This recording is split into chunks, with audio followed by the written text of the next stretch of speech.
तुलना में सामरिक कौशल का संबंध सीधा सीधा किससे होता है? तो देखिए, सबसे पहले तो ये प्रश्न है कोचिंग का, प्रशिक्षण का, ठीक है, जिसे हम लोग निर्णयन भी कई बार कह देते हैं। कोचिंग के अंदर, निर्णयन के अंदर ये कई बार आता है, प्रशिक्षण के अंदर। तो देखिए, 3 चीजों पे इसने गौर किया है। शारीरिक कौशल, कौशल का मतलब अंग्रेजी में होता है स्किल, फिजिकल स्किल की तुलना में कंपेयर किया है। सामरिक कौशल, यहाँ की पॉइंट है, सामरिक, सामरिक शब्द जो है वो समर से बना है। समर का मतलब होता है रण करना, रण का मतलब होता है युद्ध करना। प्राचीन काल में बहुत से क्या, लगभग सभी राजा अधिकतम समय अपना रण क्षेत्र में निभाते थे। उस वक्त रण क्षेत्र को समर क्षेत्र भी कहा जाता था। अब सारी लड़ाइयां तलवारों के दम से नहीं जीती गई है, बहुत सारी लड़ाइयां दिमाग से भी जीती गई है। अब उसके लिए वो क्या करते थे, अपनी व्यूह रचना बनाते थे। जैसे एक पिक्चर आई थी बाहुबली, आपने देखा होगा, उसके अंदर त्रिशूल व्यू, वह एक उन्होंने व्यू रचना बनाई। इसे सामरिक, समर का कौशल, स्किल कहा। का संबंध सीधा सीधा किससे है? तो देखो, शारीरिक कौशल, मैंने शारीरिक कौशल की बात कर रहा हूँ। फिजिकल स्किल, फुटबॉल का खिलाड़ी हूँ, मैंने जगलिंग करी, फिजिकल स्किल हो गई, मुझे ज्यादा पेपर वर्क करने की जरूरत नहीं पड़ी। लेकिन सामरिक कौशल, जब मुझे युद्ध में त्रिशूल व्यू अपनाना है तो मुझे पहले अपनी सेना को उसको सिखाना भी होगा। सेना को सिखाना होगा तो सिखाने के लिए मुझे क्या करना होगा, उनके लिए बहुत सारी क्लासेस अरेंज करनी होगी। उनको ये काम बार बार ब्लैक बोर्ड या व्हाइट बोर्ड पर सिखाना होगा। उनको बार बार रटाना होगा कि आपको इस परिस्थिति में ऐसे करना है। अब युद्ध भूल जाओ, अब आप आओ खेल के मैदान में। खेल के मैदान में कोच क्या करता है, अगर गोल एरिया के पास फ्री किक मिली तो हमें ये करना है, अगर बास्केटबॉल में 3 पॉइंटर मिला तो ये लेगा, हॉकी में अगर पेनल्टी स्ट्रोक मिला तो ये लेगा।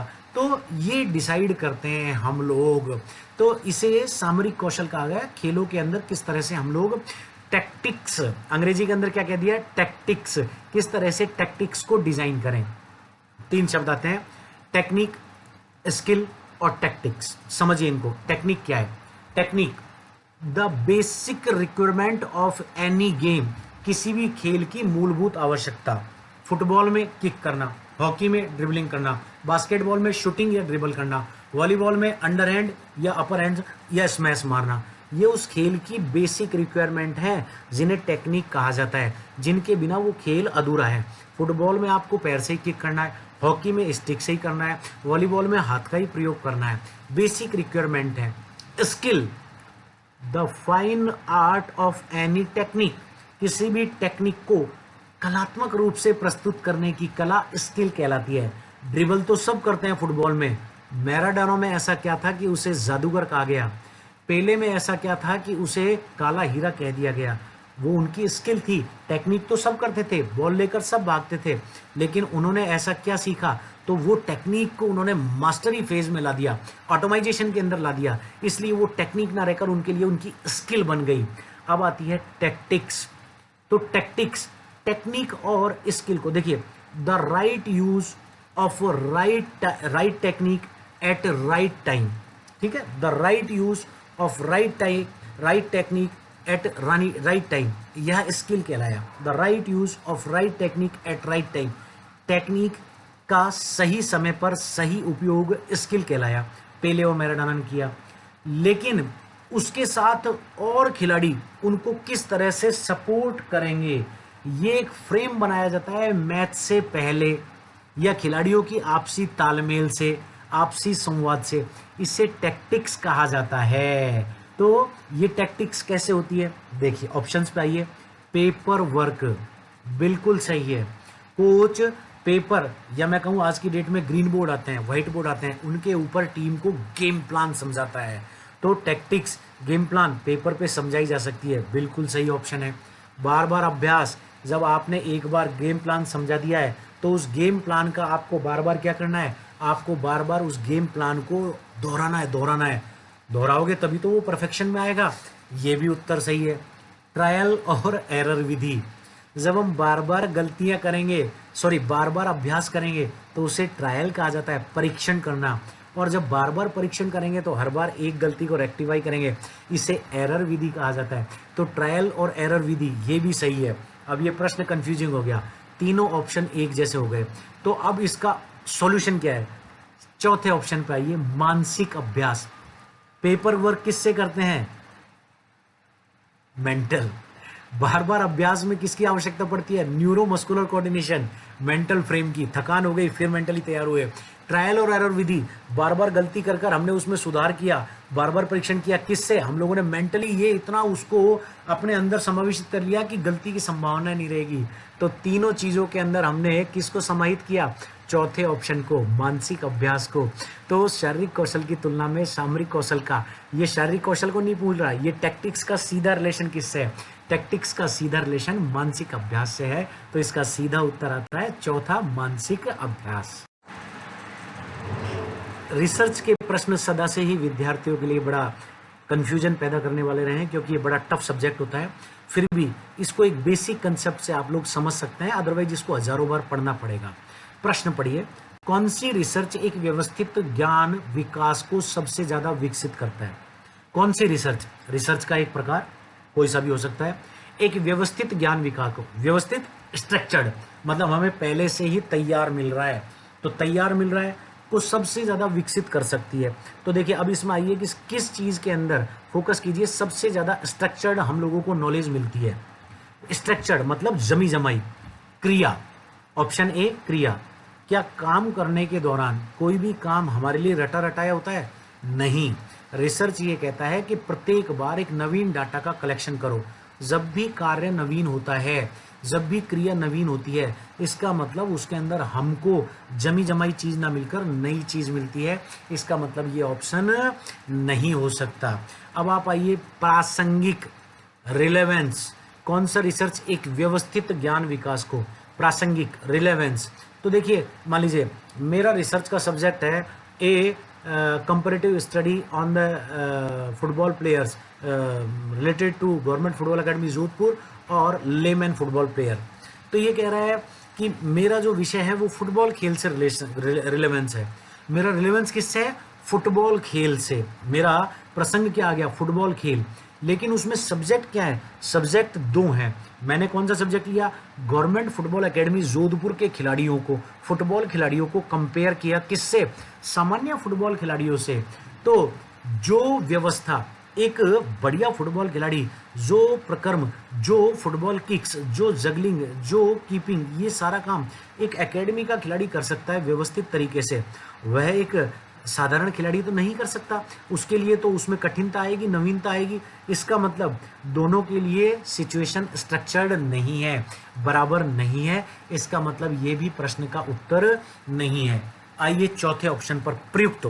प्रयुक्त या अनुप्रयुक्त, इसे एप्लीकेशन कहा जाता है। प्रयुक्त का मतलब होता है लागू करना, किसी के ऊपर हमने लागू किया। लागू करने को एप्लीकेशन भी कहते हैं, अप्लाइड करना भी कहते हैं। तो यहां इसका अर्थ वही निकल रहा है। चल देखिए, मैंने आपसे कहा आपको 100 मीटर की दौड़ दौड़नी है, और मैंने आपके ऊपर एक लॉ लगा दिया, एक कानून लगा दिया कि आपको 10 केजी का वेट अपनी पीठ पर लेकर बांधना है। मैंने अपना एक ज्ञान या अपना प्रयोग आपके ऊपर प्रयुक्त किया। अब आपके लिए वो सिचुएशन नवीन है, पहले से स्ट्रक्चर तो है नहीं, क्योंकि पहले आप कभी 10 किलो का बैग लेकर भागे नहीं। इसका मतलब यहाँ भी व्यवस्थित चीज तो नहीं मिली, आपके लिए काम में नवीनता आई। इसका मतलब ये भी ऑप्शन नहीं है। अब आइए चौथे ऑप्शन पे, मौलिक। मौलिक इन चारों में से सबसे सटीक निकलता है। कारण क्यों? मौलिक का बेसिक अर्थ होता है फंडामेंटल। फंडामेंटल का मतलब होता है मूलभूत। मूलभूत, मूलभूत मतलब ऐसी क्रियाएं जो जन्मजात हों। हंसना, रोना, चिल्लाना, या फिर पहले रेंगना, घुटनों के बल चलना, खड़े होकर दौड़ना, ये सारी क्रियाएं मूलभूत हैं। मूलभूत जैसे चिड़िया का बच्चा चहचहाना, शेर का बच्चा दहाड़ना, हाथी का चिंगाड़ना, मनुष्य का बोलना। तो ये मूलभूत क्रियाएं हैं जो हम लोग अपनी पूर्व पीढ़ी से सीखते आए हैं। रिसर्च में भी यही होता है। अगर हमको कोई फंडामेंटल डाटा मिले जिनका आधार मूलभूत हो, मतलब जो हर जगह एक जैसे रहें, तो वो ए का अल्फाबेट स्मॉल ए में भी वही है और कैपिटल ए में भी वही है। कैपिटल ए में भी एप्पल होगा, स्मॉल ए में भी एप्पल होगा, बस लिखने का तरीका बदल जाएगा।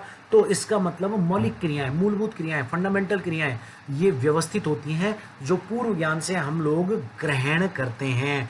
तो ऐसी रिसर्च कौन सी है जो व्यवस्थित ज्ञान विकास को सबसे ज्यादा डेवलप करती है? मौलिक या फंडामेंटल रिसर्च। यूनान के इतिहास से रिलेटेड प्रश्न आ गया है। यूनान का इतिहास सभी लोग पढ़ते हैं, बड़ा ही इजी प्रश्न है, सभी को बहुत आसानी से आ जाएगा, इसलिए ज्यादा इसके ऊपर डिस्कस नहीं करेंगे। एंशिएंट ग्रीक, एंशिएंट का मतलब है प्राचीन, ग्रीक का मतलब है यूनान के निवासी। यूनान को प्राचीन भाषा में ग्रीस भी कहा जाता था। ठीक है, ग्रीस क्यों कहते थे, ध्यान दीजिएगा। यूनानी जो लैटिन भाषा होती है उसमें यूनानी लोग इसे हेलेनिक डेपाड़ा कहते थे। डेपाड़ा का मतलब होता है रिपब्लिक। यूनान 28 राज्यों का, 28 स्वतंत्र राज्यों का एक मिला जुला देश था।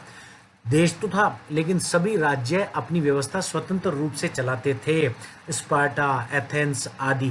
तो ये सब मिलकर क्या बनाते थे, ये लोग क्या बनाते थे, हेलेनिक रिपब्लिक। रिपब्लिक का मतलब जनतंत्र या गणतंत्र, 28 राज्यों से मिला हुआ एक गणतंत्र हो गया। अब रिपब्लिक का मतलब तो हो गया गणतंत्र या जनतंत्र। हेलेनिक का मतलब क्या है, हेलेनिक प्राचीन यूनान की एक वो जाति हुआ करती थी जिसका एक विशेष नाम था। ऐसे लोग जो जिंदगी में कभी किसी के दास ना रहे हो, जिंदगी में कभी सजा ना काटी हो, और जो ओलंपिक खेलों के अंदर भाग लेने से पहले 10 माह का प्रशिक्षण हेलेनोडिकाई आधिकारिक जजों के पास लेते हों, ऐसे लोगों को पवित्र नस्ल का माना जाता था और उन्हें हेलेनिक नस्ल कही जाती थी। ऐसी नस्ल जिसके अंदर जो कभी दास ना रहा हो, कभी सजा ना काटी हो, और जो ओलंपिक खेलों में भाग लेने का पात्र हो। और पात्र वही होता था जो हेलेनोडिकाई, जो जजों के पास 10 महीने की ट्रेनिंग लेता था, तो वो हेलेनिक नस्ल कहलाती थी। दोनों से मिलकर बना हेलेनिक रिपब्लिक, और प्राचीन यूनान में क्या कहलाता था, हेलेनिक डेपाड़ा। जब अंग्रेजों ने इसके ऊपर कभी कभी बात रिसर्च किया, रिचर्ड सैडलर नामक जो अंग्रेज पुरातत्व था, सन 1761 में जब प्राचीन यूनान को खोजने गया था, तो उसने देखा कि यहाँ पर एक विशेष संस्कृति डेवलप होती है ओलंपिया से रिलेटेड। तो उसने इसको प्राचीन भाषा में एक रिफाइनमेंट कहा, ग्रेस। ग्रेस का मतलब होता है एक रिफाइनमेंट, एक चमक आ जाना, और उसने इसे शब्द दिया ग्रेसिया। अंग्रेजों ने इसका नाम क्या रखा, ग्रेसिया, और ग्रेसिया से ही ये बाद में क्या बना, ग्रीस। तो एंशिएंट, और ग्रीस के निवासी क्या कहलाए, ग्रीक। तो एंशिएंट ग्रीक निम्न में से किस विशेषता का मापन करते थे, आइए ऑप्शन के ऊपर, शरीरानुपात, युद्ध कौशल, सोफिस्टीज और खिलाड़ी आचरण। तो देखिए सीधी सी बात है, आप लोगों ने पढ़ा होगा माउंट एगोट्स या माउंट जेगोट्स नाम से एक पर्वत मिलता है। प्राचीन यूनानी क्या करते थे, पैदा होते ही बच्चे को सबसे पहले उस पर्वत के ऊपर ले जाते थे, और उस पर्वत के ऊपर अपने देवताओं के पास ले जाकर ये परीक्षण करते थे कि बच्चा नाटा तो नहीं है, बच्चा काला तो नहीं है, बच्चा अपंग तो नहीं है। अब अगर ये तीनों उसके अंदर कमी होती थी तो उसे उस पर्वत से फेंक कर मार दिया जाता था। तो इसका मतलब सीधा सीधा सबसे पहले वो बच्चे की किस विशेषता का मापन करते थे, शरीर के अनुपात का। तो सबसे पहले जो विशेषता आ गई है, उसी के बाद अगर बच्चा शरीर का अनुपात ही नहीं है तो वो मार दिया जाएगा। तो मार दिया जाएगा तो न तो युद्ध कौशल सीख पाएगा, न वो सोफिस्टीज बुद्धिमान व्यक्ति बन पाएगा, और न ही खिलाड़ी बन पाएगा। तो सबसे पहला ऑप्शन जिसको हमने सबसे पहले क्लियर कर लिया, आगे हमको बढ़ना ही नहीं है। और आंसर क्या है इसका, ए, मतलब सबसे पहले वो उसके शरीर का अनुपात चेक करते थे। भारतीय शारीरिक शिक्षा के इतिहास से रिलेटेड प्रश्न है, ऑलमोस्ट आप लोग सभी इसको जानते होंगे। रामदास किसके गुरु थे, तो देखिए रानी लक्ष्मीबाई, साधुराम, शिवाजी प्रताप। आप लोगों को ये सबको पता है कि जब भारतीय शारीरिक शिक्षा के इतिहास की बात आती है, शारीरिक शिक्षा के इतिहास में कहीं भी रानी लक्ष्मीबाई का नाम नहीं है। स्वतंत्रता इतिहास में तो है, शारीरिक शिक्षा में नहीं है। साधुराम कौन है, ये कंफ्यूज करने के लिए डाला गया है। महाराणा प्रताप, अकबर के साथ योद्धाओं में उनका नाम एक विशेष दर्जे के साथ लिया जाता है। कहा जाता है कि घास की रोटी महाराणा प्रताप ने अपने बच्चे को खिलाई थी, लेकिन अकबर की अधीनता स्वीकार नहीं करी। और महाराणा प्रताप के बारे में ये भी एक किंवदंती है कि महाराणा प्रताप का शरीर 100 किलो का था, उनके भाले का वजन 92 किलो का, ढाल 50 किलो की, और तलवार 84 किलो की थी। और ये भी कहा जाता है कि जब 100 किलो का महाराणा, 92 किलो की उसकी भाला, 84 किलो की तलवार और 50 किलो की उसकी ढाल, तो इतना भार लेकर चलने वाला उनका घोड़ा चेतक कितना साहसी रहा होगा। और वो चेतक जो महाराणा प्रताप के घायल होने पर 3 टांगों से, एक टांग कट गई तो युद्ध में एक टांग कट गई थी, और उस 3 टांगों से वो चेतक 1.25 मील के नाले को एक फल्लांग में पाद कर कूद कर गया महाराणा प्रताप की जान बचाने के लिए। थोड़ा सा मैं दिग्भ्रमित हो गया था विषय से, लेकिन हमारी संस्कृति की बात है, हमारे वीर शूरवीरों की बात है। ऐसे भी वीर इस देश के अंदर हुए जिन्होंने सत्ता छोड़ दी, जिन्होंने घर छोड़ दिया, जिन्होंने महल छोड़ दिया, जंगल में रहे, भीलों की सेना लेकर लड़े, और जिस राजस्थान राज्य के हम निवासी है वहाँ मेवाड़ राजवंश को उन्होंने सुशोभित किया, अपने परिवार के साथ जंगलों में चले गए और गोगुंदा की पहाड़ियों में रहे। वहाँ एक वक्त ऐसा आ गया कि महाराणा प्रताप को अपने बच्चे के लिए रोटी नहीं मिली, तो उन्होंने अपने बच्चे के लिए घास की रोटी बनाई और उस बच्चे को खिलाई। जैसे ही बच्चा उस रोटी को खाने लगा, एक वन बिलाव आया और उस घास की रोटी को छीनकर भाग गया। उस वक्त पहली बार महाराणा प्रताप हिल गए थे कि मैं किस बात का महाराणा हूँ, मैं अपने परिवार के लिए भी यह पालन नहीं कर पा रहा हूँ कि अपने बच्चे को 2 वक्त की रोटी दे पाऊँ। और पहली बार उन्होंने अकबर की अधीनता स्वीकार करने की सोची। उस वक्त उनके लिए, महाराणा प्रताप के लिए, भामाशाह नाम के एक उनके सेनापति ने अपना सारा द्वार खजाना खोल दिया और ये कहा कि मेवाड़ की शान आपसे है, अगर आप अकबर की चरणों में झुक गए तो पूरा हिंदुस्तान झुक गया।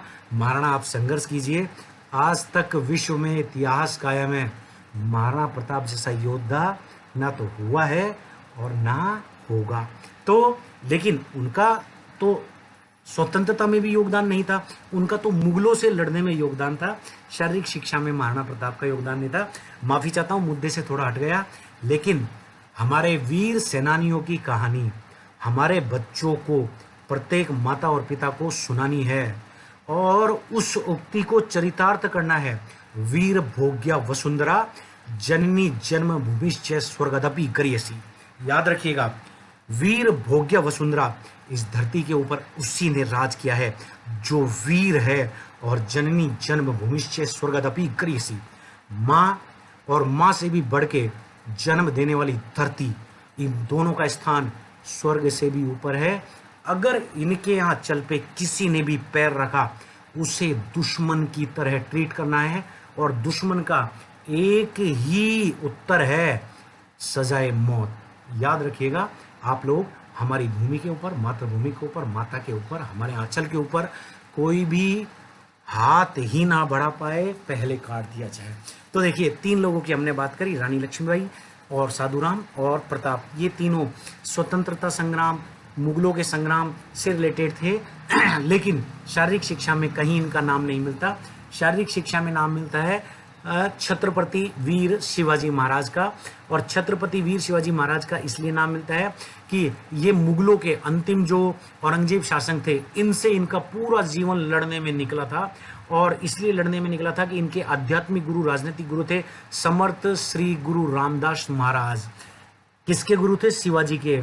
इसलिए बड़ा फेमस है, एकमात्र ऐसे व्यक्ति थे समर्थ श्री रामदास गुरु महाराज जो एक दिन में 1200 सूर्य नमस्कार किया करते थे, जिन्होंने भारत में अखाड़ा पद्धति को, अखाड़ा पद्धति मंदिरों की स्थापना कर पहलवानी करना, उसको जन्म दिया। वो व्यक्ति थे जिन्होंने अवधान मल्लखंब की ये धावना, अवधान मल्लखंब की स्थापना की। अवधान मल्लखंब, मल्लखंब के ऊपर लटकते हुए शारीरिक क्रिया करना, और ये वो दौर था जब शारीरिक शिक्षा के माध्यम से भारतीयों के अंदर देश प्रेम की भावनाओं को जगाया जा रहा था। तो रामदास किसके गुरु थे? समर्थ श्री गुरु रामदास शिवाजी महाराज के गुरु थे। फिर से सुमेलित करने वाला प्रश्न आ गया, बड़ा टिपिकल होता है लेकिन इनके ऊपर फोकस कीजिए। देखिए 4 प्रश्न है, सूर्य किरण, दूध, हरी सलाद और केला, और ऑप्शन क्या दे रखे हैं? कार्बोहाइड्रेट, कैल्शियम, जल और विटामिन। तो देखिए 4 चीजें जो दे रखी है, वो 4 चीजों में से दूध, हरी सलाद और केला ये खाद्य पदार्थ है, खाने की चीजें हैं। सूर्यकिरण का क्या रिलेशन है देख लेते हैं।